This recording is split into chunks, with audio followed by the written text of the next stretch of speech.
Mr. Speaker, public confidence in our justice system is important. It pains me to hear from victims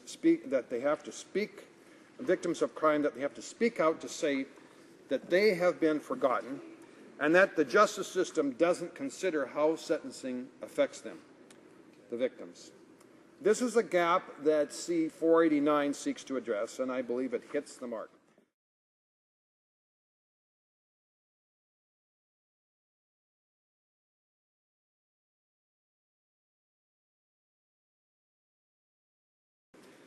I'm honored to be standing here to speak on my new bill, C-489, an act to amend the Criminal Code and the Corrections and Conditional Release Act, restrictions on offenders, and it's called the Safe at Home Bill.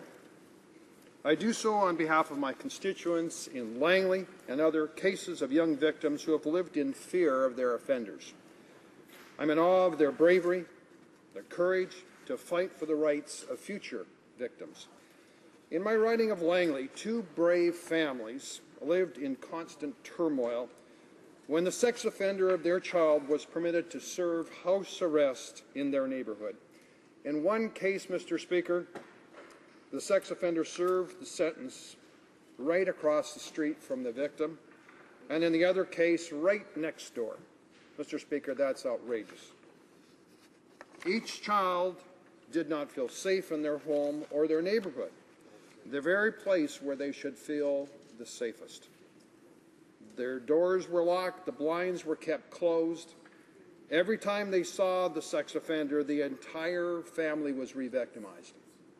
The family lived in continual turmoil, and they watched the offender, looking for an opportunity possibly to re-offend or hurt somebody else. The home and the neighborhood where they had loved was now the place where they dreaded to be because their attacker was there. One family couldn't take the stress anymore, and this caused them to be forced to move out of the neighborhood that they had spent so many years loving. One mother came to my office and asked me, why should we have to move from our home when we're the victims? That's a good question, Mr. Speaker. Everyone should be able to feel safe. They should have the right to feel safe in their home. And victims of sexual assault should be no exception. That's why I brought forward Bill C-489. I believe it meets those important concerns head-on. If passed, it will help to ensure the safety of victims and witnesses from convicted offenders. It will enhance the level of confidence that victims have in the justice system, as well as to help them feel that the justice system is hearing and responding to their concerns. 489 achieves these objectives by proposing a number of amendments to the Criminal Code and the Corrections and Conditional Release Act that will prevent offenders, when released from prison, from contacting victims or witnesses. Specifically, C-489 proposes when an offender is convicted of a child sexual offense, to require the sentencing court to consider imposing a specific geographic restriction of 2 kilometers from any dwelling house in which the offender knows or ought to know that a victim may be present, as well as a condition prohibiting the offender from being alone in any private vehicle with a child under the age of 16. Efforts to prevent contact between offenders and their victims should serve to increase public safety and victims' confidence in the sentencing process. The bill also would require courts to impose conditions in all probation orders and conditional sentence orders prohibiting an offender from communicating with any victim or witness or from going to any place identified in the order. Although these conditions would be mandatory, the court could decide not to impose them if the victim or witness consents, or if the court finds exceptional circumstances, in which case written reasons would be required to explain the findings. I believe that this would enhance public safety and confidence in the justice system by helping to ensure that victims and witnesses will, except in exceptional circumstances or where the individual consents, not be contacted by offenders upon their release into the community. The bill also proposes to amend recognizance or peace bonds against individuals who are reasonably feared that they may commit a future child sex offense. Specifically, it proposes to amend Section 810.1 peace bonds to require a court to consider imposing conditions prohibiting the defendant from contacting any individual or going to any place named in the recognizance. As with the proposed probation and conditional sentence order amendments, the court could choose not to impose the conditions in the peace bond where there is consent of the individual or where the court finds exceptional circumstances. I believe that this amendment will also lead to enhanced public safety for the victims and witnesses. And lastly, Bill C-489 proposes to amend the Corrections and Conditional Release Act, or the CCRA, to require decision makers under that act to consider similar conditions. I would like to consider this amendment a bit more fully. Mr. Speaker, currently under the CCRA, Parole Board of Canada tribunals and corrections officials are authorized to impose conditions on an offender when they're being released into the community under parole, stat release, or temporary absence orders. This type of gradual and supervised conditional release into the community prior to the expiration of sentence is intended to help ensure public safety and successful reintegration of the offender into society. This is especially true where the offender has been imprisoned for many years and will have difficulty re-entering society without a careful, planned, and monitored release strategy that includes tailored conditions and specialized programs that the offender must abide at all times. According to the 2012 Conditional Services of Canada annual report, there are currently about 22,000 offenders under the authority of the federal correction system. About two-thirds of those offenders were convicted of a violent or sexual offense. About 38%, almost 9,000 offenders, are at any given time under active supervision in the community by corrections officers. All 9,000 of those offenders are required to abide by a mix of mandatory or discretionary conditions imposed by the authority of the CCRA. If the offender breached their conditions, they are subject to disciplinary measures, including having their conditional release revoked and being required to serve out the remainder of their sentence in prison. As the CCRA is currently structured, Section 133 provides the authority of the Parole Board of Canada, for example, to impose at their discretion any type of condition that meets the two objectives of conditional release. The first and primary consideration is public safety. The second consideration is the successful reintegration of the offender into community. Section 133 also references the regulations of the CCRA regarding mandatory release, conditions of release. Under this legislative authority, Section 161 of the regulations prescribe a number of specific conditions that must be imposed for all offenders in the community under conditional release, such as reporting as required to their parole officer, not possessing any weapons, and reporting any changes in their address or employment, among others. While it is not uncommon for the Parole Board of Canada under the current regime to exercise its discretion to impose conditions prohibiting contact between offenders and victims when released, the point is that these are not mandatory conditions, nor are these conditions the conditions that the Parole Board of Canada is required to consider under the current Section 133. I spoke earlier about the two cases in my writing of Langley where the victims and their families felt that their welfare had not been taken into account when these decisions were made by the Parole Board of Canada. One of the objectives of Bill C-489 is to respond to these types of concerns. It proposes new mandatory conditions prohibiting the offender from communicating from any identified victims or witnesses and from going to a place identified in the condition. I believe that this objective is entirely consistent with the government's initiatives that have provided a greater emphasis on safer communities in general and victims in particular. As with the bill's other proposed amendments, the releasing authority does not have to impose the condition if there are exceptional circumstances. Excuse me. The releasing authority does not have to impose the condition if there are exceptional circumstances or if the identified individual consents. These two exceptions ensure that the provision is flexible enough to accommodate the types of circumstances that will undoubtedly occur in practice. Where the releasing authority does find that exceptional circumstances do exist, reasons for making that finding must be provided in writing, explaining how it came to that conclusion. I believe this requirement will ensure that victims and witnesses better understand the Parole Board's decisions.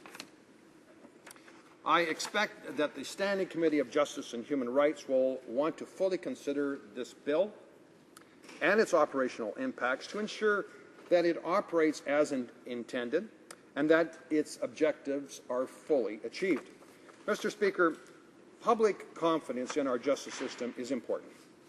It pains me to hear from victims victims of crime, that they have to speak out to say that they have been forgotten and that the justice system doesn't consider how sentencing affects them, the victims. This is a gap that C-489 seeks to address, and I believe it hits the mark. I hope that by tabling this bill, this House and the government will act to enhance public safety by holding criminals accountable, by enhancing the voice of the victims, and by making victims feel safe in their homes and their neighborhoods. I ask for support from the honourable members in this House in helping to get this bill passed into law so that young victims and their families and neighborhoods can feel safe at home. Thank you so much.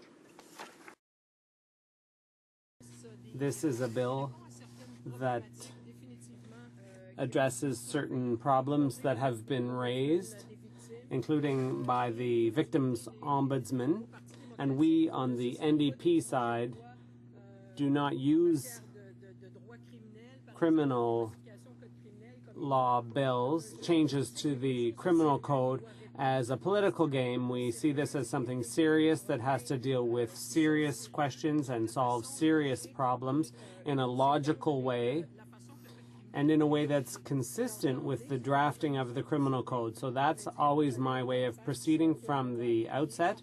I'll tell my colleague opposite that we'll support his bill at second reading, and we're going to support it because we too believe that we should care about victims, and that should be a priority of everyone here in the House, not as a political game, not as political pawns, but as out of a real concern to see victims on the path to recovery, if there is any such path, because it's not always clear, because for certain crimes, horrible crimes, whatever we can do to attenuate the impact will never cure the harm that has been done to them head on.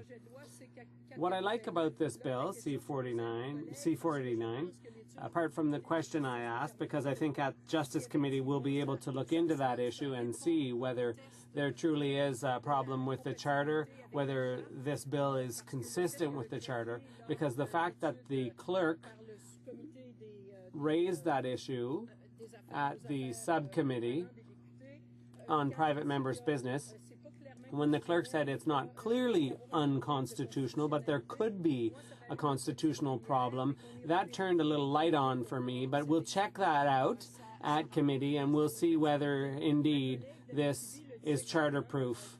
My colleague from Abitibi-Témiscamingue asked an excellent question, and that is, this might be difficult to apply in some cases, Bill C-489, because a person could be prevented from setting up residence in certain places. Another problematic issue is that the criminal, the person serving a sentence, is assumed to know where the victim lives, and that is a bit worrisome to me. But when we studied C-489 before recommending that we support it at second reading, I understand that I like to see the courts being left a certain amount of discretion, because the courts have to be able to exercise their discretion freely. I don't mean discretion in the way that sometimes people get the impression that this means that the system is slack or open to abuse. But what I'm really talking about when I say discretion is the ability to weigh the factors of each individual case and the circumstances, and in some cases it might be harder to apply these rules. For example, if in a city it might be easy to live further away from the victim, but in a small town it could be impractical. So I appreciate that my colleague has not, unlike many of his own party members, he hasn't unduly fettered the court's discretion. The Conservatives often don't see things very clearly. There's like a big dark cloud hanging over their heads. They think that the defense counsel are going to challenge everything. So in my opinion, the less we allow the court system to operate as it was intended, i.e. looking at the factors, the circumstances, the tailor-making sentence to suit the crime and the circumstances of the criminal, there's no one in a better position than the judge to weigh all those factors based on the evidence. So in that context, I think this bill is truly relevant and strikes a good balance.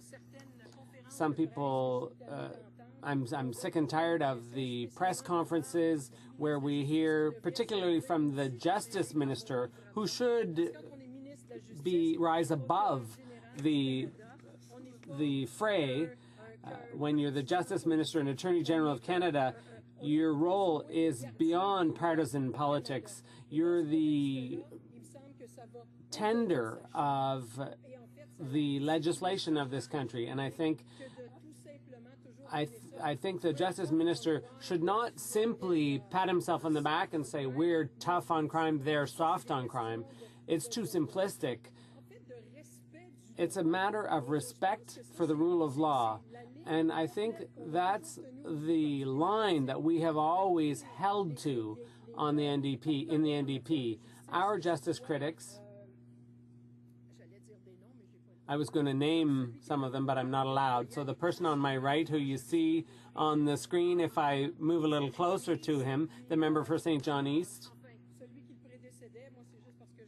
and his predecessor, I never remember the names of the ridings, but and the member for Windsor, Tecumseh. You see that we're a team, we work together, and we have always shared this vision of the law, respect for justice, and for ensuring that what the government aims to do, we never look at what we're aiming to do.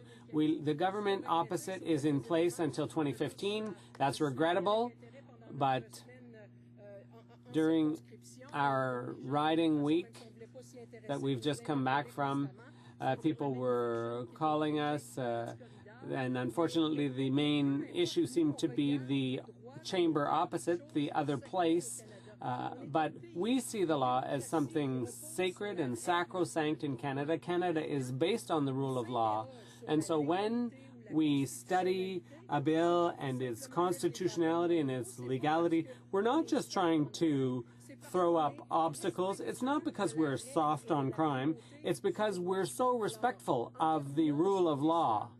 So, to conclude, Mr. Speaker, I will repeat that the New Democratic Party will be voting in favor of this bill at second reading. It's not a blank check for all stages. I won't go that far because there are issues. We do have questions. Sometimes we have none, and we're wholeheartedly supportive. And sometimes we know that the bill can't be fixed, and we oppose it all the way. But in my view, this bill is very meritorious, especially towards victims. The victims' ombudsman was favorable. Sometimes I smile when I see the justice minister going from press conference to press conference saying that he's consulting on victims' needs and so on. It makes me smirk because we know what victims' needs are. We've known that for years. They've been saying so loud and clear for years and years. There are problems with criminal hearings.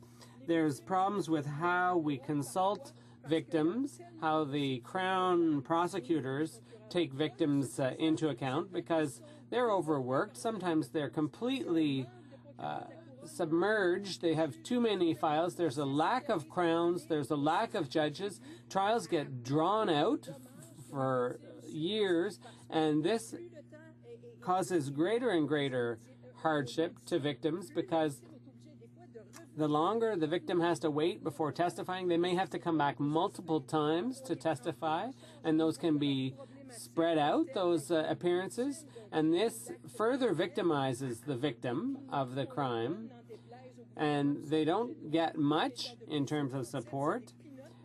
C-37 just provides peanuts for victims in terms of funding and support, and if nothing's explained to them, they have lots of questions, and people don't always take the time to explain to victims what the process is. So given all that, anything that's respectful of victims' rights, that takes their needs into account, because we want to help victims, but sentences are supposed to be a punishment too, but they're supposed to provide for rehabilitation as well, because those people are going to return to society at some point once they've served their sentences, and we want to make sure they don't reoffend.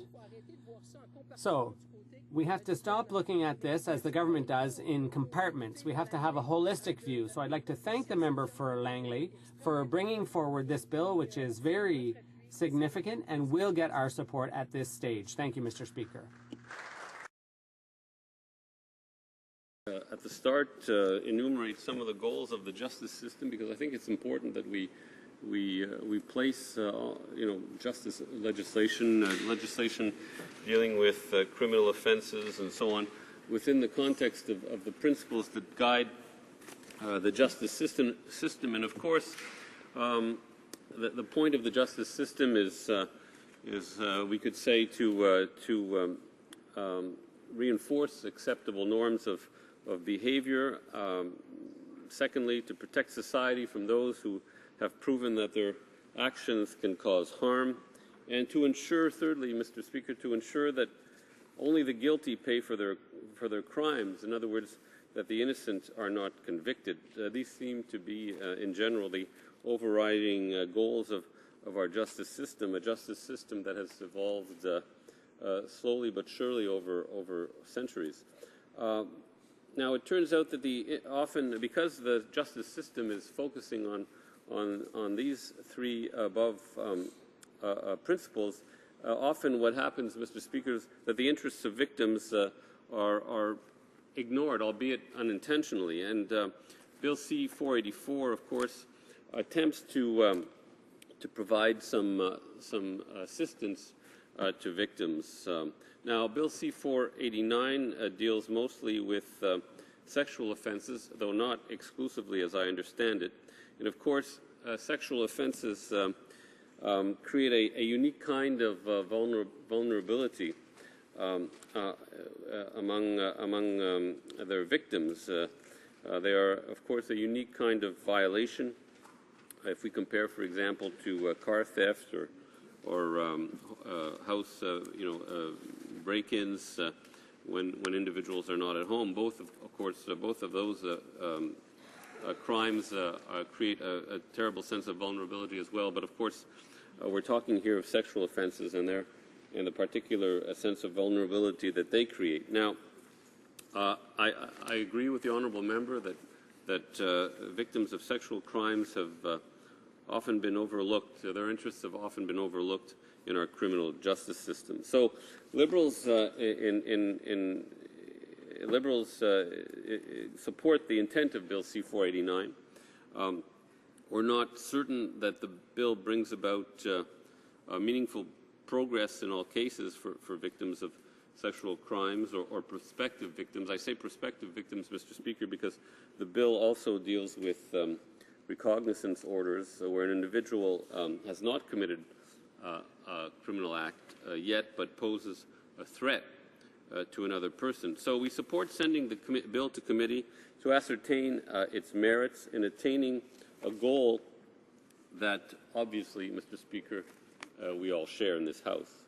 I understand that the bill is motivated by the MP for Langley's particular experience with some victims in his riding. In fact, I have a quote here from the member which I would like to read, where the member talks about a sex offender who was permitted to serve, quote, a sex offender was permitted to serve a house arrest right next door to his young victim. In another case, the sex offender served house arrest across the street from the young victim. In both cases, the poor victims lived in fear and were re-victimized every time they saw their attacker. Obviously, that situation, which the honourable member from Langley has described, leaves all members in disbelief and with the view that something should be done. Now, Bill C-489 introduces two prohibitions through amendments to two laws, Mr. Speaker. Number one, it amends the Criminal Code, and number two, it amends the Corrections and Conditional Release Act. In terms of Criminal Code changes, as I understand it, the bill deals with subsection 161(1) of the Criminal Code, which allows conditions to be placed on offenders who receive a conditional discharge for a sexual offense. In cases where, and this discharge is sometimes granted in cases where the offense carried no minimum sentence and a maximum possible sentence of less than 14 years. In this case, the accused will, as I understand it, will not have a criminal record if all the conditions that have been imposed as part of the conditional discharge are respected. So Bill C-489 seeks to add to the list of conditions that may be imposed by a judge. And the addition to this list, which is a very specific list, and as I understand it, Mr. Speaker, the judge cannot impose conditions beyond this list. So it is important that that a specific point be made of adding this condition, because it's not something that the judge could impose if he or she saw fit. So we're talking about the condition that the individual, the offender in this case, must be no closer than 2 kilometres of the house where they know or ought to know the victim is alone. And similarly, another condition would be that they would not be allowed to be in the offender would not be allowed to be in a private vehicle with any person under the age of 16 without their guardian's consent, Mr. Speaker.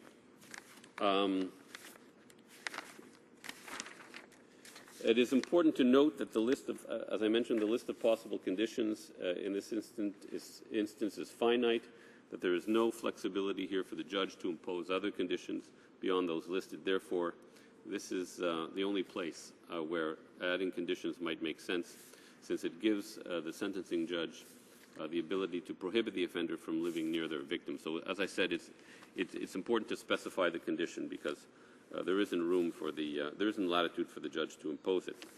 Now, there is also in the bill a restriction on contacting victims, and I'm not sure it just pertains to those who have committed sexual offenses. The bill extends the list of conditions the court must or shall prescribe for offenders on probation. At the moment, Section 732(1) of the Code has two sets of conditions. One set or one list of conditions are conditions the judge shall impose, and the second set of conditions are conditions the judge may impose. In this case, the bill would add a new shall, what we can call a shall condition, and the court would have to impose this condition on an offender, for example, who's on probation, or an offender who is under a conditional sentence.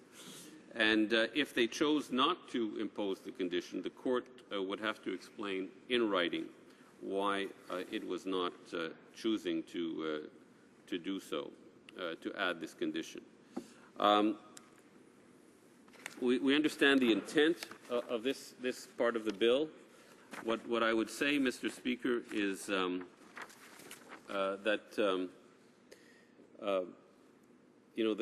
at the moment, the list of possible conditions for probation orders and conditional sentences both include, quote, other such reasonable conditions as the court considers desirable, end quote. So in other words, in this case, the judge has latitude to impose conditions that are not that are not specifically prescribed on a list. So presumably, if the court could already order the offender not to have contact with their victim or not to visit a certain place if it saw fit to do so. The point I'm trying to make here, Mr. Speaker, is that unlike the First Amendment that I just spoke about staying within 2 kilometers of where the victim would be residing, in this case, we have to ask ourselves, is this particular amendment to the Criminal Code necessary, given that the court already has the latitude to impose this condition? So, Mr. Speaker, I congratulate my honourable member for bringing this bill forward. I know he's attempting to address a very serious flaw in our criminal justice system, and I look forward to discussing and studying the bill at committee so that we can see, we can understand the extent to which the bill does achieve its stated goals. Mr. Speaker, thank you very much.